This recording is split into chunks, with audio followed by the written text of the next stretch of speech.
Please search warrant! Please search warrant! Search warrant! SWAT teams head into the most dangerous situations. We got one down! One down! Search warrant! Search warrant! Get on the ground! Again? It is nerve-wracking. Everything from hostage situations to homes where a gunman's barricaded inside, to serving felony drug warrants for violent criminals on a weekly basis. We're out there to make everything safe. We may look mean, but we hope we don't have to be. That's the bottom line. Not safe, let them hang! Most of their time isn't spent with their eye on the target.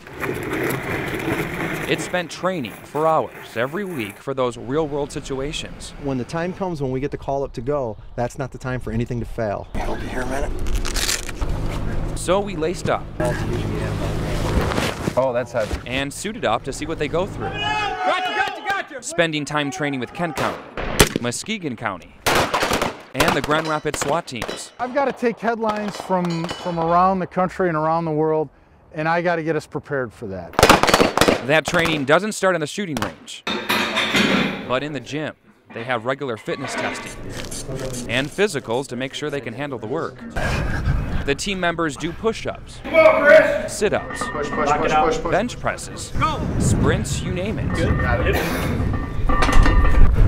It's tough, hard to keep up. They're all under a strict time limit. You see them arms starting to come out? Don't count it. With a strict instructor. Your training needs to be stressful and needs to be hard. These guys have to be in top form for the gear they have to wear and the situations they encounter. It's important to be able to have endurance to do that long period of time, but also have some strength to carry that heavy equipment when you need to. And here's why the guys do all that training. This gear is heavy. This body armor alone weighs about 45 pounds, adding about 100 pounds of equipment that they have to carry around. And these guys wear this equipment up to 8 hours a day in all different types of conditions. You want to become comfortable in it, like, just so you really don't have to think about it. Once they're suited up from head to toe, knee pads, armor, rifle, bullets, and helmet, they hit the training courses in full uniform.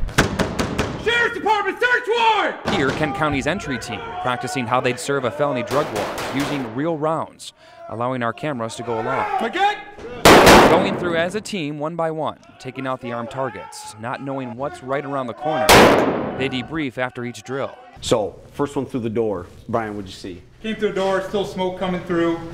Address the subject. There's no room for error, not as they're heading out on more and more calls. And we're hard on each other. That's how we get better. You can't have thin skin being on a SWAT team. Get out of the car with your hands up! And as they deal with more dangerous situations, the team in Grand Rapids recently started to work canine units into their operations.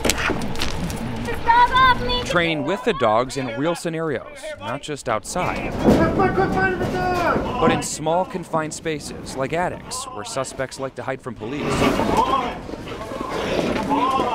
Canine is a less lethal force option that we can deploy to apprehend a suspect. They use their weapons as a last resort, but when they do, they've got to be on point.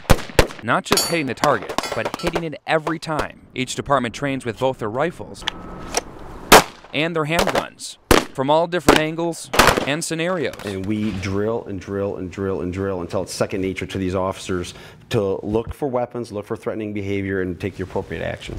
And if you're one of a select group of snipers, it's an extra 4 hours of training a week and the ability to stay calm and quiet for hours at a time. Probably one of the most important things is being able to stay focused for long periods of time.